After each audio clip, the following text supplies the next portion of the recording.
凤九睡的是何处？就在那处。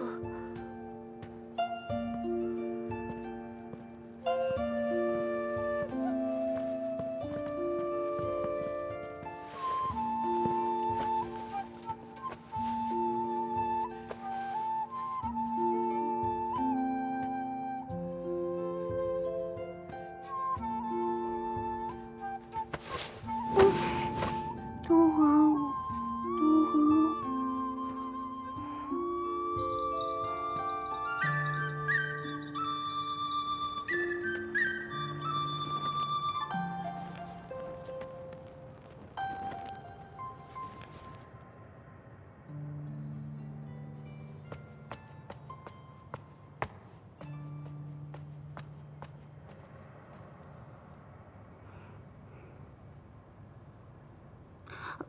帝君，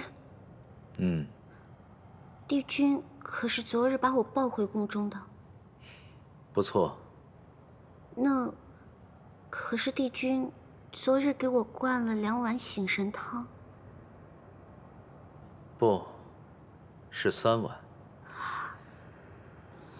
还有什么想问的吗？无事我就要去朝会了。那醒神汤怎么算啊？ 我并不介意，你继续把它记在救命之恩的账上。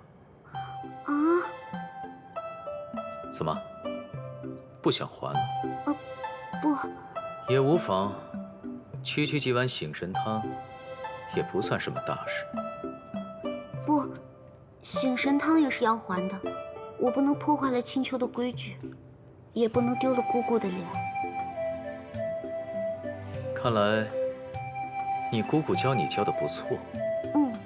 我姑姑一直对我言传身教，就连我爹娘也是我最像少时的姑姑。哦，你最像你姑姑。你姑姑年少时在昆仑虚拜师，却比你霸道得多。一柄玉清昆仑扇，就赶走了18位上仙。 我怎么从来都没听过姑姑说昆仑虚的这档子事儿？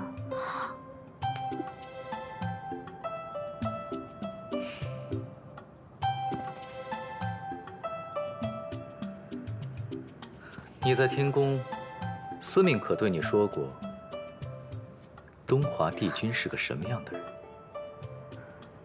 不理世俗，远离红尘，除去四海八荒的太平大事，不给任何人面子，不赴宴会。 是个适合挂在画像上的神仙，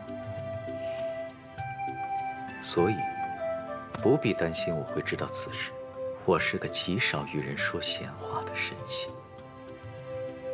真的，帝君真的不会告诉别人我姑姑就是司音上仙？不会。这可是青丘最大的秘密，我也是不小心偷听到的，哪怕墨渊的。 说起来，我和灵宝天尊与你姑姑都有些缘分。待你姑姑嫁到天宫后，我再与她详谈此事。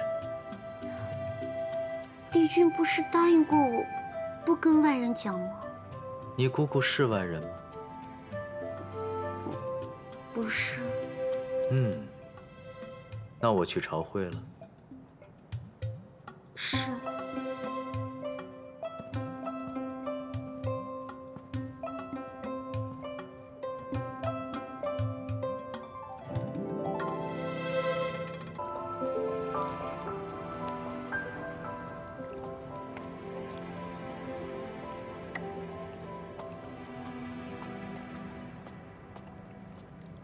父君，你的婚期就在下月初3。这么急？急是急了些，也许是怕这婚事再出什么意外吧。意外？恐怕是那青丘白浅，怕他的第2个未婚夫再被人抢了，所以急着嫁过来吧。哎呀，也真是可怜。我姑姑是四海八荒最美的女人，有什么好怕的？再说了。 这门亲事是2家长辈定的，他瞧不瞧得上人家还不一定呢，怎么会怕被人抢了呢？帝君，你尝尝，这个坚果特别好吃。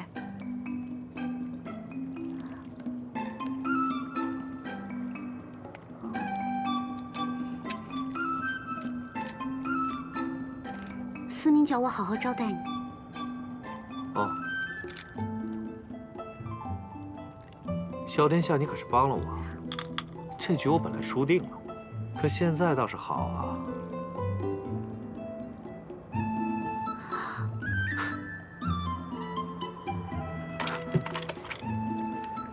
帝君，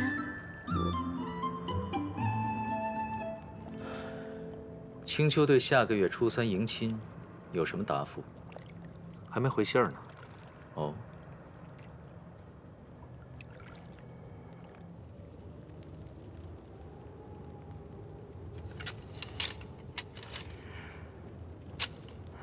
这天君先是昭告四海，说小武此番封印擎舱是立了大功的，再借机提出迎亲一事。可是现在小武下落不明的，我该如何作答？如今浅浅下落不明，谁还顾得上婚事啊？不如就此把婚给退了。不可退婚。当初这婚事是由你我亲自定下的，若毫无缘由贸然退婚，肯定会遭到非议。不错，小武本就被二殿下退婚了一次，若此次再与太子退婚，这四海八荒谁还敢来提亲？就是有心，也怕得罪了天族，这岂不是耽误了小武？可他们下月初3要完婚，我们到什么地方去找一个小武与他们完婚呢？不如我们这么说，如今四海皆已知晓，小武以一己之力封印了擎舱，我们就说在那之后，小武受了伤，正在闭关休养，借此拖延婚期。这法子不错。可以是可以，可是婚期不能再一直拖延下去了。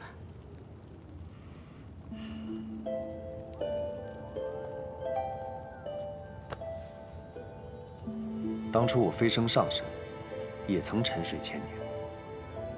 只要小武还活着，不管在哪里，总会被我们找到的。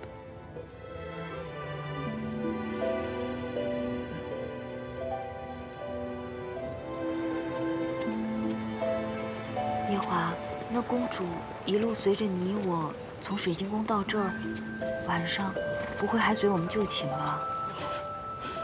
也算轮到你知足了。里面有许多伤兵，不方便女人进去。你先留在外面等我。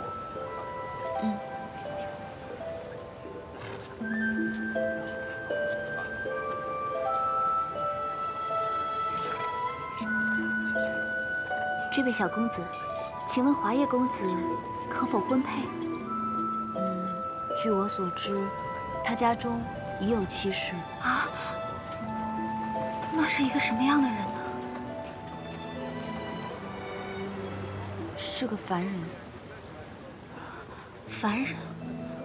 那我若是嫁于他，他就不用再做凡人了。嫁给他？对啊，我传法力给他，他就可以成仙，这不是不可能的。只是，若是我嫁于他，我身为公主就只能做正妻，那原来凡间的妻子就只能休掉了。是凡人，就要被这样处置吗？哦，不，小公子，你别误会，我没有瞧不起凡人的意思，只是仙凡有别，他若是要娶我的话，就只能成仙。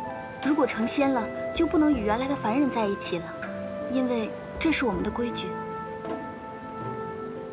那也要看他想不想成仙吧。怎么会有凡人不想成仙呢？